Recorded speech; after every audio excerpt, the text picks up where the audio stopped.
Hello and welcome back to another episode of Embracing Abundance. In today's episode, we're going to talk all about the phrase eat less and move more. And if you're watching on YouTube, the setup looks a little bit different just because I'm going to be using a whiteboard to kind of give you guys a visual of the cycles that we'll be talking about and just to describe it a little bit better. So I'm excited. This is my first whiteboard podcast teaching visual episode, whatever you want to call it. But today's episode is going to be very valuable and very important to me because I feel like a lot of people get stuck in this mindset just to eat less, move more. People try and simplify weight loss to that phrase. And I think that it's a lot deeper than that. I think it's more than just eating less and moving more because yes, it's scientific, eat less, move more, you're going to lose some weight.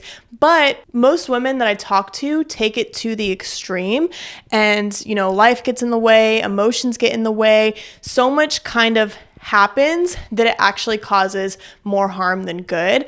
So I'm going to kind of break down what this phrase scientifically means, and then I'm going to break down why I think it's not just all about eating less and moving more.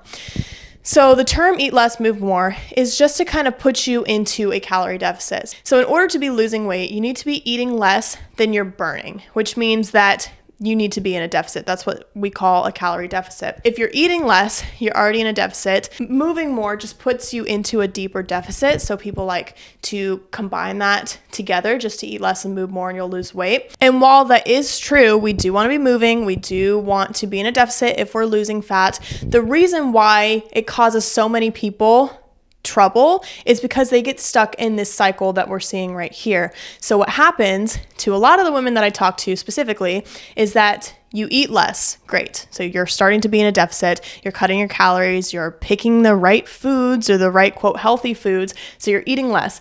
But what does that cause throughout the week? It causes intense cravings. You're telling yourself no for the foods that you want. You want to get Chick-fil-A or you want some chocolate. And so you're saying no to that. But because you're saying no over and over again, or maybe because the diet that you're currently on or the food that you're currently eating is bland, it's boring, it's not really kind of giving you anything. It's just chicken and rice and broccoli and that's it. Because you are telling yourself no and you don't have variety in your diet and you don't have flavor in your diet, you get these intense cravings. But whatever, you ignore your cravings and you move on. So you add on movement on top of that. So not only are you eating less, but you're also moving more. And this is just causing those cravings to creep up even more because your body is so underfueled.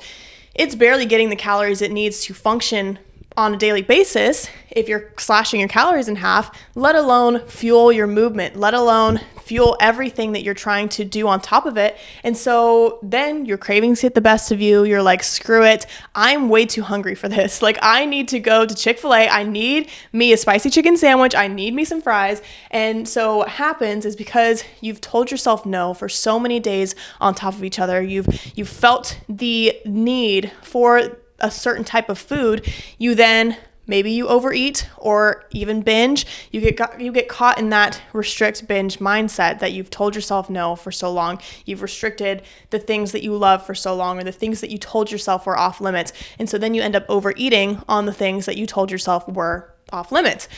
And this could cause a binge and it ultimately will just cause a lot of fatigue and a lot of guilt. You're feeling guilty for overeating on the foods that you told yourself no to. You're feeling guilty for that overconsumption of calories. And you're also feeling guilty for just not holding up to the promises that you made to yourself. You told yourself you were going to start this diet. You told yourself that you were going to do these things, but it was so hard. It was so mentally exhausting.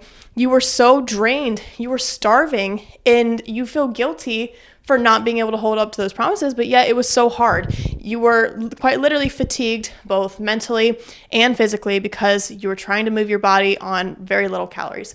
So then what happens is you get stuck in that cycle again. You start to eat less again. You get intense cravings again. You move more again. You overeat and binge again. You feel fatigue and guilt again. You are stuck in this never-ending cycle that it's leading you nowhere. And I think that's why a lot of people fail, or a lot of women fail specifically when it comes to the eat less, move more phrase. There's just a deeper meaning to it. A lot of the emotions come into play. We do it wrong. A lot of women do it wrong. They don't have the right strategy. That's really just out of innocence. You might not know any better, but this is kind of just what happens. And this is why I don't like just throwing the phrase eat less, move more, and it is what it is. We need to think about it in a deeper lens. And so I want to throw out some statistics about dieting and just being stuck in this cycle that I thought were pretty alarming, that I really want to let you in on. In the US, about 20 million women experience an eating disorder in some time of their life. That's a lot of freaking women. And around 75% of people with an eating disorder say that it began with some kind of dieting and that being stuck in this cycle. You feel like you have to restrict, and that kind of just creates a really unhealthy relationship with food. And that's just really no way to live life. Approximately 95% of diets fail, and most people regain the weight back in 1 to 5 years anyways. So all of this pain for nothing. You're just going to regain the weight back, and you're constantly going to be stuck in this cycle if you don't change this mindset. And if this is the only thing that you stick to it. But you're never going to see results, and you're just really going to put yourself through that misery only to regain the weight back. And then the last statistic I want to throw at you is that chronic dieters are more likely to experience mood swings, fatigue, and an unhealthy relationship with food. And all three of those are very detrimental to our overall health and well-being and happiness. We don't want to have those mood swings. We want to be happy, We don't like feeling fatigued because we want to have the energy to do the things that we love, to play with our kids, to perform well at work, to have a good relationship with our partner. And fatigue and mood swings will just really destroy all of that. And we want to have that healthy relationship with food. We don't want to constantly be thinking about food. We don't want that to be in the back of our heads all day, or if we're going to a social event, we don't want that to control our decisions.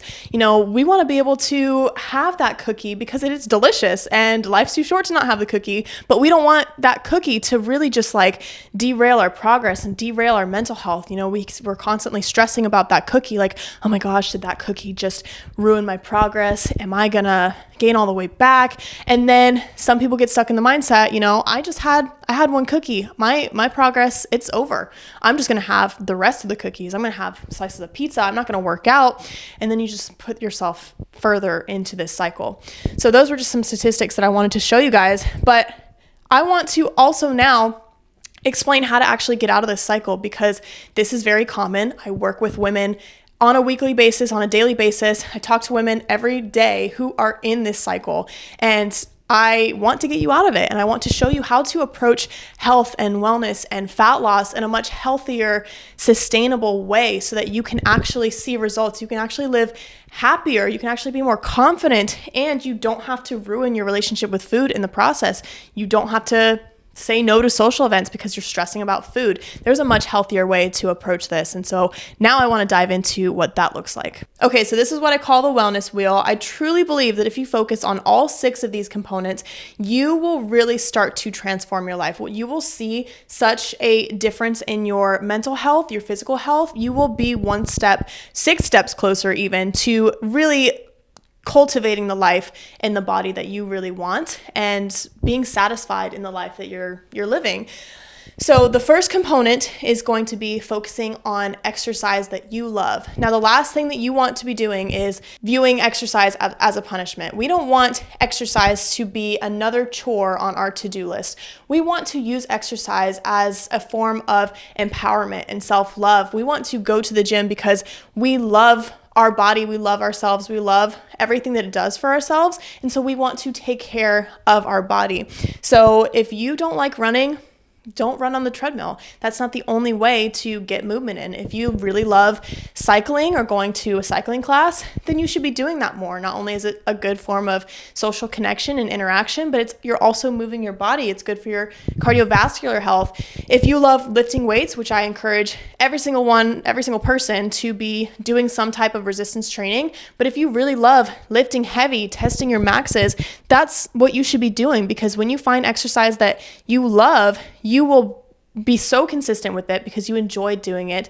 It's something that will add fulfillment to your life and really just add a lot of empowerment too, because I truly find that exercise and going to the gym, it's so empowering to be able to challenge yourself week after week and be 1% better every single day. You really got to find exercise that you love so that you don't view it as punishment or something that you need to do in order to burn off the calories that you ate yesterday. Next, we want to focus on our emotional well-being and our mental health. I can't stress this enough, how important your mental health, your mindset, your emotions are when it comes to your health. When we switch our mindsets from a negative self-perception to a positive self-perception and we show gratitude to ourselves and to our body, we can really start to transform everything in our lives, because our mindset is a huge driver in our reality. Like, our thoughts create our reality. So if you tell yourself, hey, I'm not capable of reaching this fitness goal, your subconscious is going to make you incapable of reaching that fitness goal that you're setting out for yourself, that you're trying to strive for.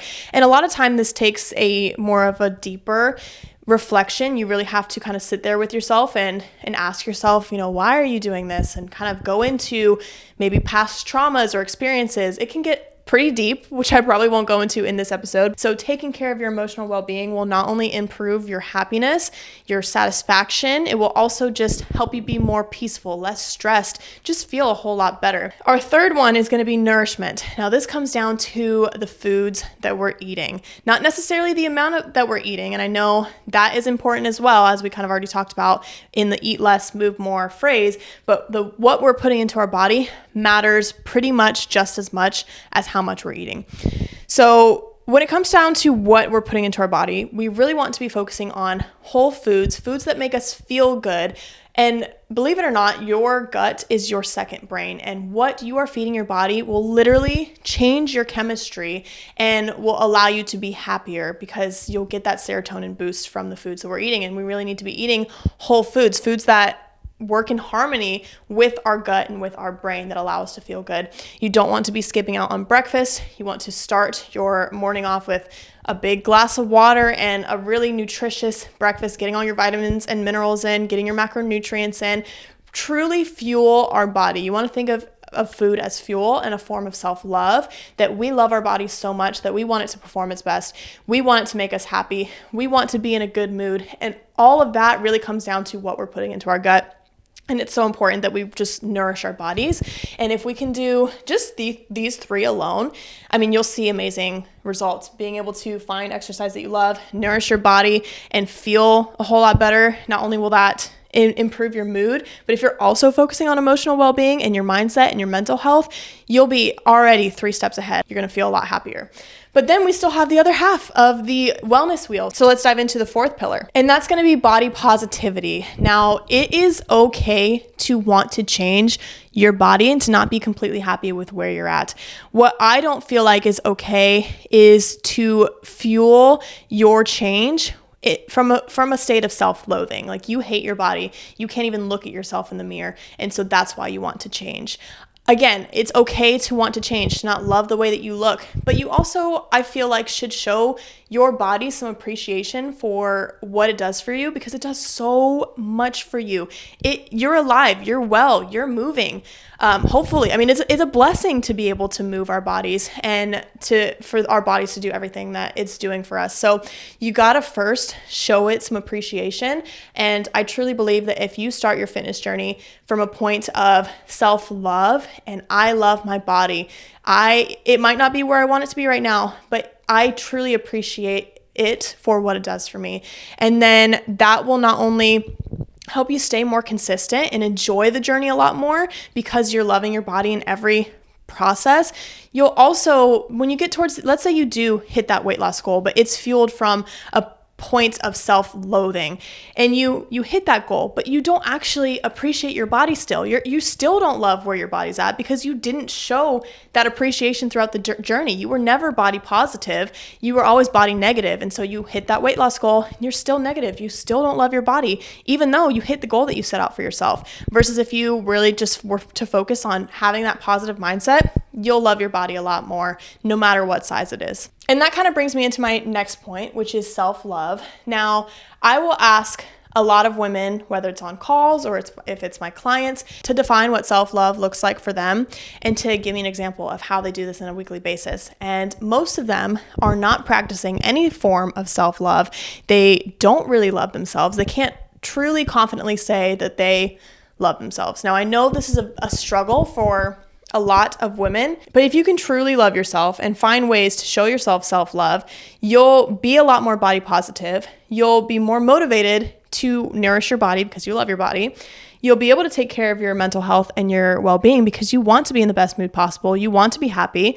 And you'll also be able to move your body and find exercise that you love because you love yourself. Self-love should be rooted in everything that we're doing when it comes to our health because we really do want to take care of ourselves. So you have to do something throughout the week or daily that allows you to truly feel like you love yourself. Maybe that's journaling, or that's doing some gratitude, or that's doing meditation or diving into the Bible, or that is just literally movement and nourishing your body. You got to really love your personality, love your characteristics, because you can't change who you are. You can change your actions, and those actions can change your outcome, but you can't change who you are deep down. So you have to kind of accept that and dive into who you are and really learn to accept that, really learn to love that and the version that you are, so that you can start to do all of these actions that you deserve to truly change your life. And then the last portion is going to be mindful eating. And this is really just the principle of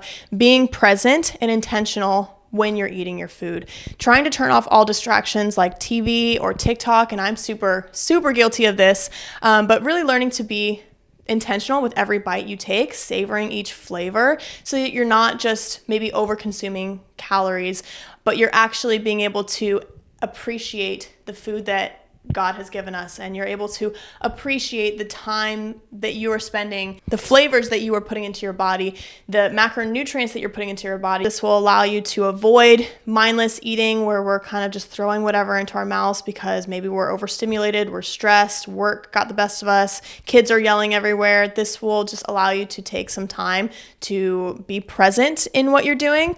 If you can put all 6 of these together, you are going to be on your way to a much happier, fulfilling fitness journey that doesn't just focus on how little you eat or how much you move, but allow you to personalize your fitness journey to something that you love and that's focused around yourself and your self-love. So while eat less and move more can work for some people, it's simple for them like that, it's not as simple for everyone, and it can be a lot deeper. And that's why I wanted to take today's episode to really dive into that and to show you guys the wellness wheel, because I'm so passionate about all of this stuff. It's more than just how little you eat, how much you work out, how little you work out. There's so much more that goes on behind the scenes that I really needed to unpack this. So I hope you guys enjoyed today's episode. If you want more of this, make sure to subscribe or follow along, and also follow me over on Instagram and TikTok at Trainer Payton, and that's Payton with an A,